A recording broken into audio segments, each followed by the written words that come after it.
Hey boys and girls, it's Phil at PJT Forging. The sun is shining, the garden is pretty much done. Just don't look at it from the other direction. The dogs are both chilling. And we're going to turn this propane bottle into a wood burner. So let's do it.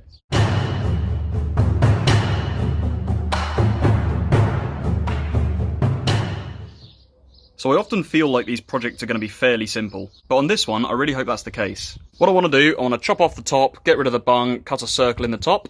I'm going to install a pipe/chimney, cut in a sort of semicircular opening in the front, and then at the bottom I want to be able to slide out a drawer, which is going to be where the ash collects, and I'll fit a sort of grill in the middle somewhere to sort of filter that from the wood. And yeah, that's kind of it. Maybe stick some legs on it. So I guess let's just crack on with it.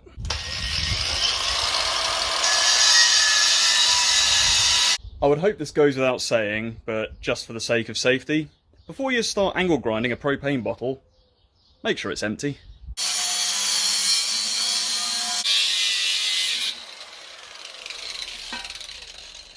Ugh. Now we just got to get this little aluminium testing plate out of the way. Just a couple of tin snips will do the trick for that. Yeah. There we go. Now as for getting these taps out, from previous experience I remember that these can be a bit of a pain, so I'm going to use a little bit of penetrating oil to get into the threads there, because as you can tell it's pretty gunked up. And then using a pipe wrench, a mallet and a piece of wood, this is my expert technique.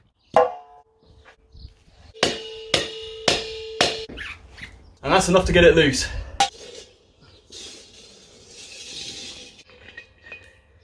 There we go. Now before you start grinding into the actual body of the tank, you'll find there's always a little bit of residual propane stuck in there. Now in a previous video I decided, in my infinite wisdom, that the best way to do that was to burn it out. But a lot of you pointed out the best way is to fill the tank with water. So that's what we're going to do.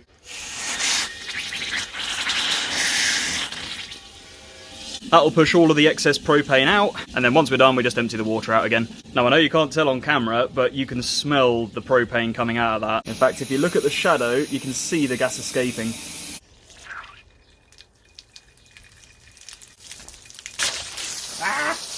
Well, now we just have to empty it again.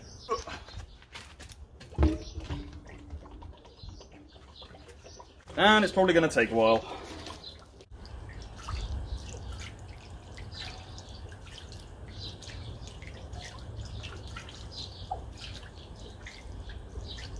Right then, with the bottle now empty, we're going to be using this 6-inch piece of pipe to mark where we want the chimney.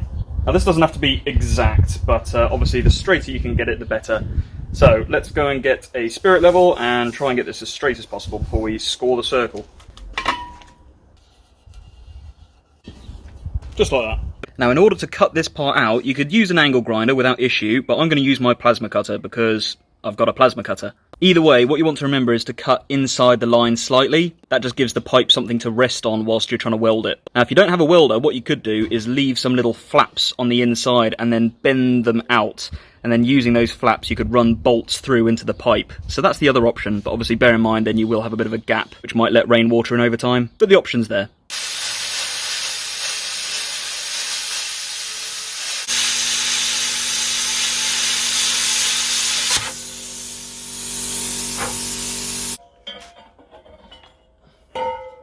Next step is using a flat leaf angle grinding disc, and we're just going to prep the edge around here for welding.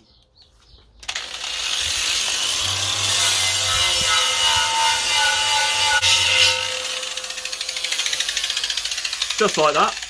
I figure though, whilst we're here, we might as well get rid of these high spots, because that's just asking to catch a finger or something, so let's grind those off as well.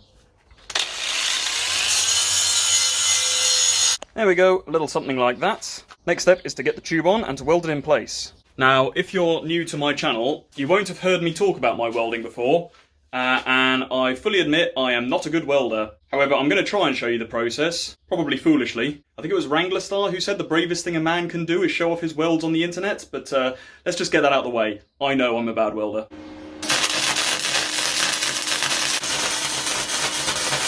Another good tip is when you're welding, don't wear shorts and flip-flops. That's just an absolutely stupid thing to do. But then again, I'm a mischievous little scamp.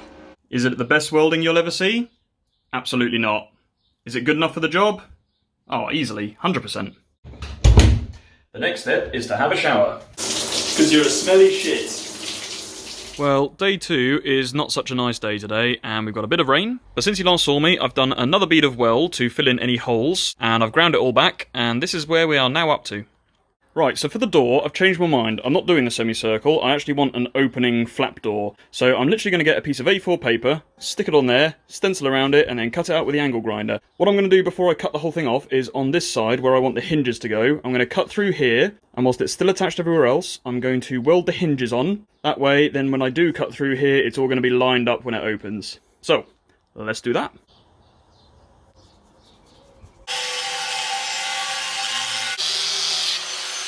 I decided to enlarge the door a little bit, just to make it easier getting the logs in and out. Right, we've nicked off the paint where the hinges are going to go, now we just need to weld them on.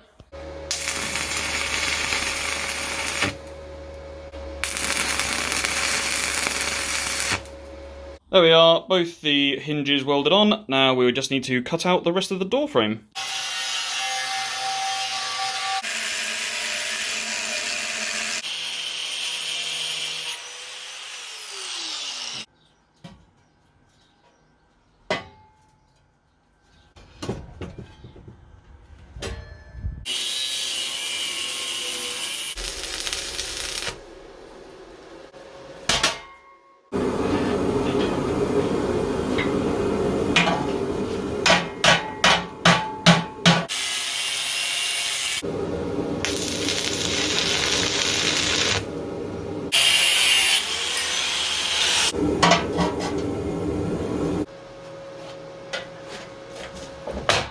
So these parts are optional, and there will be a lot of optional things I'm about to put in as well. But yeah, they help to keep the heat in as well as give it a nice aesthetic.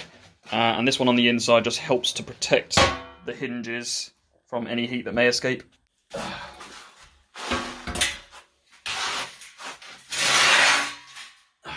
So this is a piece of flooring grate, your sort of thing you'd see on like industrial staircases. What I'm going to do, I'm going to cut a circle out of here, and that's going to be the bed of the fire. The reason I'm using a grill is as the wood burns, I want the ash to fall through into the collection drawer underneath. So to make life a bit easier for myself, I've got an old bit of propane cylinder which I'm going to use as a stencil to cut out the circle, because it'll be the same size as the body of the tank I'm using.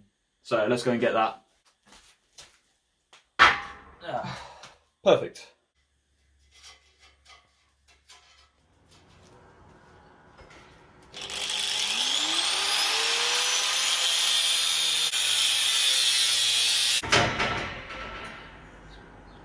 There we go. Next, we're going to be adding a baffle in here. Now, a baffle is basically just a sheet of steel which prevents the heat just shooting straight off up the flue and being lost.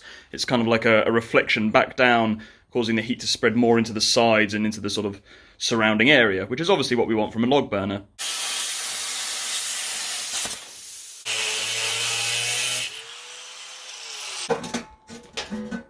It's hard to tell here, but you can obviously see the gap here, which is where I want the heat to be drawn. I don't know if this is the right size. This is a bit of guesswork. I don't have any idea how big that should be left, but we've angled it slightly so that the heat will run up this thing and out over the top, hopefully. There we go. There's the baffle in place. A happy little coincidence I've discovered is that the grill I was planning on welding in, but I've actually cut it to the perfect size that it sits on the inside of this ring beautifully, which is quite nice because then if I ever want to remove it, I can do, but it's solid in there in the meantime. So that's a handy little mistake, really.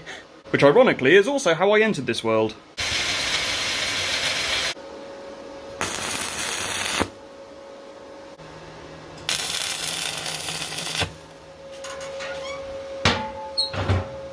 The next optional extra I want to build is a secondary combustor. The idea is this exit hole here will go to the outside of the forge and cool air will come in. This will sit just below the baffle, which is the hottest part of the fire, so it should superheat the air inside. It'll then work its way round, this will all be sealed off, and it'll come through this tube here where I'm going to drill several holes, and that basically helps to ignite any of the excess wood gas that's managed to escape. There's several advantages to installing one of these. It roughly doubles the efficiency of the fire, it gets rid of a lot of the pollution which comes out the top, so it should be less smoky, and it also creates less ash. So I need to chop this to size, weld it together, and install it.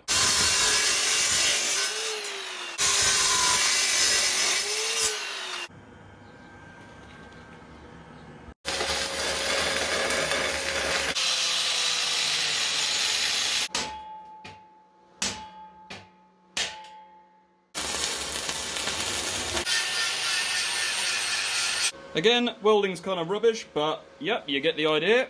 And on the inside, there you go, that's that installed. Credit to this idea goes to Chris Wesley. I'll link his video in the description that explains the secondary combustor better. Right, we now need to concentrate on the air inlet. So I'm just going to cut a simple circle out and I'm going to be welding a piece of tubing in there. I don't know if this is going to be big enough, but we can always add additional ones, but at least it gives us a starting point.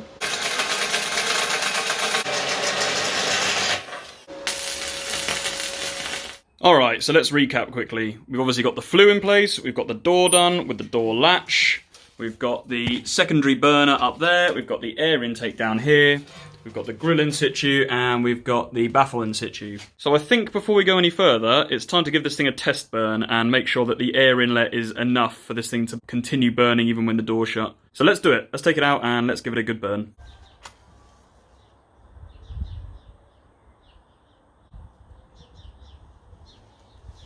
Right, now we'll just give that a chance to get going a bit.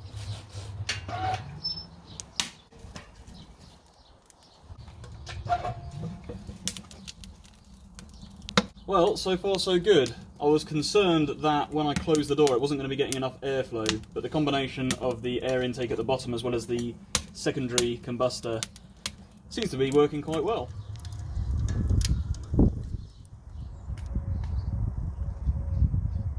The added bonus of doing this test burn is that it burns off all the paint off the canister for me as well, so 2 for 1. Well, obviously at the moment, as the paint is burning off, there's quite a lot of smoke coming off this thing. But if you actually look at what's coming out of the top, there's very, very little. I think the secondary combustor is working well. It's probably been burning for about half an hour now, so let's see how we're doing inside. I mean, it certainly doesn't seem to be struggling, so yeah, I think we're good to go. Next we need to work on the drawer, and then we're pretty much done.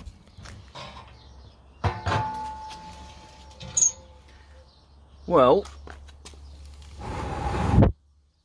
oh, I regret that immediately. So yeah, I think we can call that done. I'll probably leave it overnight just to make sure there's no embers before getting rid of the ashes. But yeah, as you can see through the grate, didn't seem to leave that much ash, so yeah, I'm really pleased with that secondary burner. That seems to work really well. So first thing we need to do is figure out the circumference of this. I obviously just measured up a piece of string here, and then we want to find half of that because we're going to be cutting halfway down for half of this bottom part to slide out as the drawer. Easiest way, line up the two ends, there's your halfway point, simple as that. So using the string as a guide, we've now marked up where we want the drawer to go. Next step is to cut that out with the angle grinder.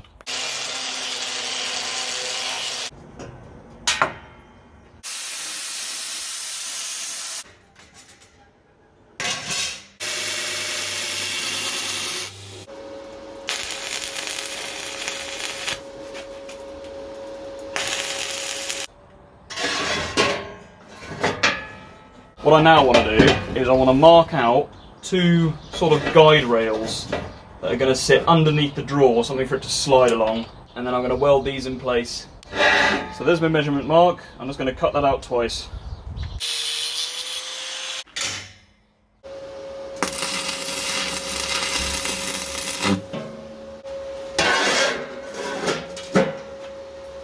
Okay, it's time to cut out the back of the drawer, and for that I'm finally going to be making use of the old propane tank. Obviously you could just use a piece of sheet steel or even bar, but yeah, this is what I've got laying around, so I'm just going to chop a 3cm chunk out of this so it'll sit slightly lower than the front of the drawer.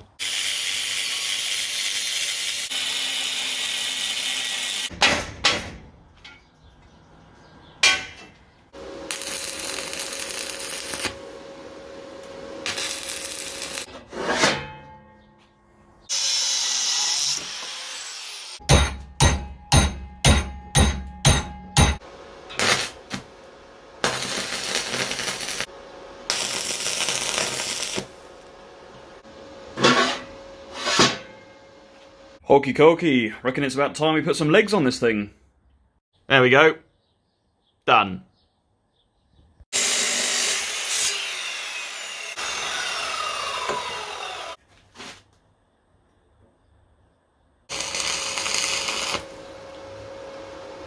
So with all 3 legs now welded on, I can finally chop off this ring. Now you might be thinking, Phil, you muppet, you're never going to be able to slide this ring off up over the legs. And yes, you're right. But the trade-off was that I could rest the legs up against it and get the angle exactly where I wanted it all the way around for all 3 legs. So it was a trade-off. Snip through all of these, chop it in half. That'll work.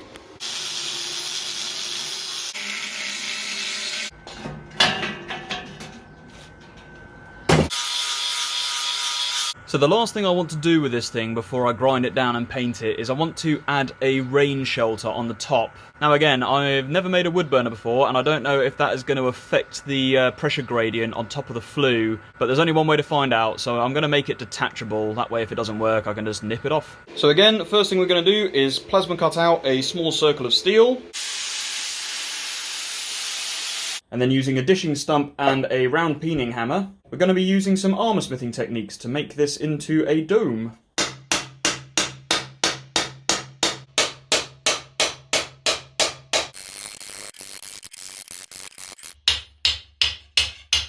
There we go, that'll do.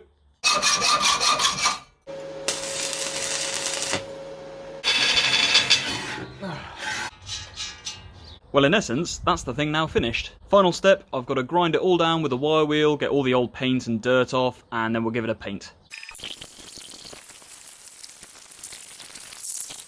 Well guys, I won't lie to you, grinding all that paint off massively filleted an enormous phallus. That was not fun. Right, let's acetone this thing down and give it a paint job.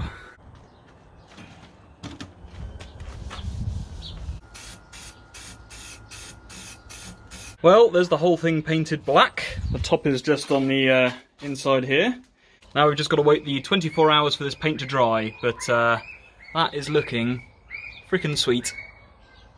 Shush, noisy children. Honestly, young whippersnappers these days have no respect for people trying to film YouTube videos. I think there's one final finishing touch missing.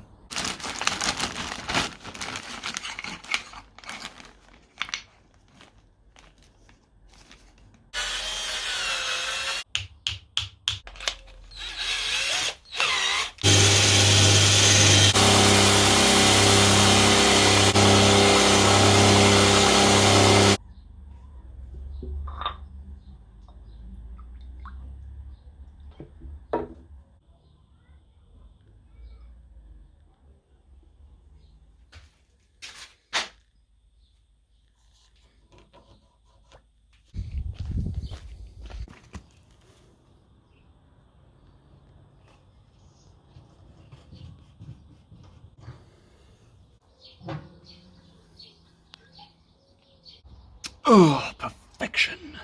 Well, I suppose there's only really one last thing to do with it. Let's burn some stuff. You're up first. Oh, I'd never do that to you. Oh.